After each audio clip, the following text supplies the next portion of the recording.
बिस्मिल्लाहिर्रहमानिर्रहीम। अस्सलाम वालेकुम व्यूअर्स, कैसे हैं आप लोग? उम्मीद करती हूँ आप लोग खैरियत से होंगे। अल्लाह पाक आप सबको अपने हिफ्ज़ व अमान में खैर और आफियत, सेहत और तंदुरुस्ती के साथ रखे और अपनी रहमतों और नेमतों से खूब खूब नवाज़े। आमीन सुम्मा आमीन।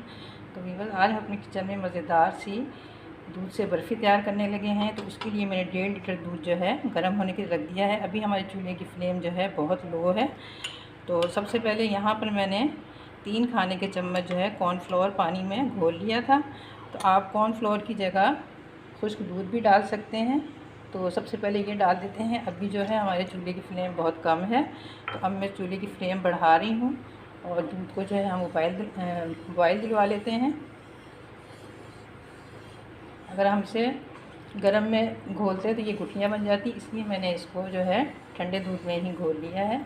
तो दूध के बॉयल आने का इंतज़ार कर लेते हैं। तो यहाँ पे व्यूअर्स, आपने दूध में मुस्तकिल चम्मच चलाना है, क्योंकि हमने इसमें कॉर्नफ्लोर भी शामिल किया है, तो दूध जो है नीचे लगने का डर होता है। तो इसमें कंटिन्यू ही आप चम्मच चलाएँगे। और यहाँ पे मैंने 2 से 3 अदद इलायची थी, इस तरह मैंने ऐसे मोटा मोटा कूट लिया है, ये इसमें शामिल कर देते हैं। अभी हमने इसमें शुगर नहीं मिलाई है, तो दूध के बॉयल आने का वेट कर लेते हैं। और लेकिन चम्मच जो है हमने इसमें मुस्तकिल ही चलाना है। यहाँ भी बस आप देख सकते हैं हमारे दूध को बॉयल आ गया है और ये पकना स्टार्ट हो गया है। तो अब चूल्हे की फ्लेम जो है वो मीडियम लो पे कर देती हूँ और इसको गाढ़ा होने तक पका लेते हैं। इसको तकरीबन 15 से 20 मिनट लगेंगे गाढ़ा होने में। तो आप वक्फे से इसमें चम्मच चलाती रहें। और इसमें कॉर्नफ्लोर या मिल्क पाउडर इसलिए डाला जाता है ताकि ये जल्दी से थिक हो जाए। तो हमने इसमें मिल्क पाउडर नहीं डाला, इसमें जो हमने कॉर्नफ्लोर डाला है। तो अगर आप चाहें तो आप इसमें मिल्क पाउडर भी डाल सकते हैं। तो अब इसको छोड़ देते हैं पकने के लिए 15 से 20 मिनट के लिए। जैसे ही गाढ़ा होगा तो फिर हम इसमें चीनी ऐड करेंगे। और यहाँ भी बस हमारा जो दूध है वो गाढ़ा हो चुका है काफ़ी हद तक। तो अब यहाँ पे इस स्टेज पे इसमें मैं 4 खाने के चम्मच जो है चीनी ऐड कर देती हूँ। और अभी हमने इसे मज़ीद गाढ़ा करना है। तो अब जो चूल्हे की फ्लेम है मैं थोड़ी सी कम कर देती हूँ और चीनी को हल कर लेते हैं इसके अंदर। यहाँ पे बस हमारी जो बर्फ़ी है आप देख सकते हैं कितनी गाढ़ी हो गई है। तो यहाँ पे मैं 2 चाय के चम्मच जो है इसमें घी ऐड कर देती हूँ। इसको भी हम थोड़ी देर और पकाएंगे कि ये सिमट के बिल्कुल दरमियान में आ जाए।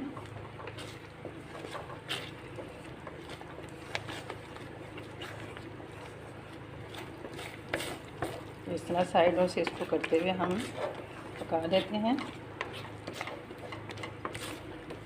तो यहाँ पे भी आप देख सकते हैं हमारे बर्फ़ी का जो मिक्सचर है वो गाढ़ा हो गया है। तो अब ये एक डो की शक्ल में दरमियान में इकट्ठा हो रहा है। तो अब मैं इसको फ्लेम बंद करके उतार देती हूँ। और पहले से मैंने एक केक टिन जो है वो ग्रीस करके रखा हुआ है, तो उसमें इसको शिफ्ट कर देते हैं। अभी बस जो बर्फ़ी का मिक्सचर है मैं इसमें निकाल देती हूँ।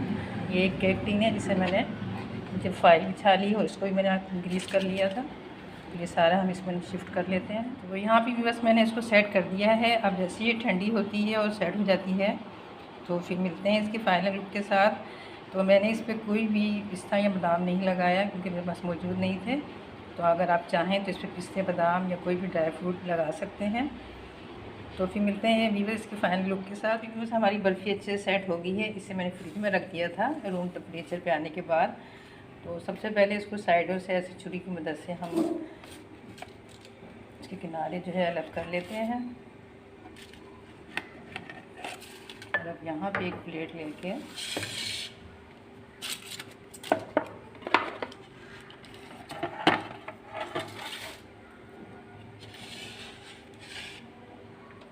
इसे उतार देते हैं इसके।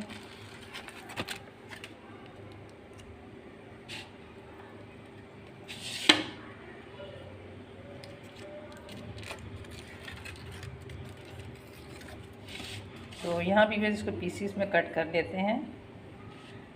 तो आप इस पसंद से छोटे या बड़े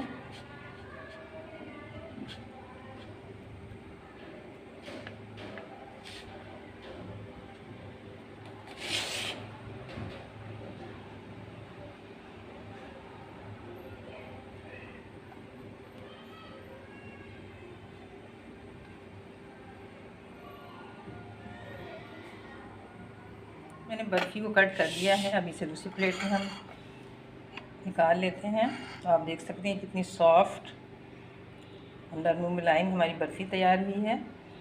तो बस यहाँ आखिर में मैं आपको एक एडवाइस देना चाहती हूँ कि अगर आप ये वाली बर्फ़ी बनाएं तो इससे लोहे की कढ़ाई या नॉन स्टिक बर्तन में बनाएं, क्योंकि दूध जैसे जैसे गाढ़ा होता है और इसमें कॉर्नफ्लोर या मिल्क पाउडर डालते हैं तो वो तले में चिपकना शुरू हो जाता है। तो अगर आप लोहे की कढ़ाई या नॉन स्टिक में बनाएंगे तो फिर उसके चिपकने के जो चांस होते हैं कम होते हैं। तो भी बस उम्मीद करती हूँ आपको हमारी आज की ये खोए वाली बर्फ़ी की रेसिपी ज़रूर पसंद आई होगी।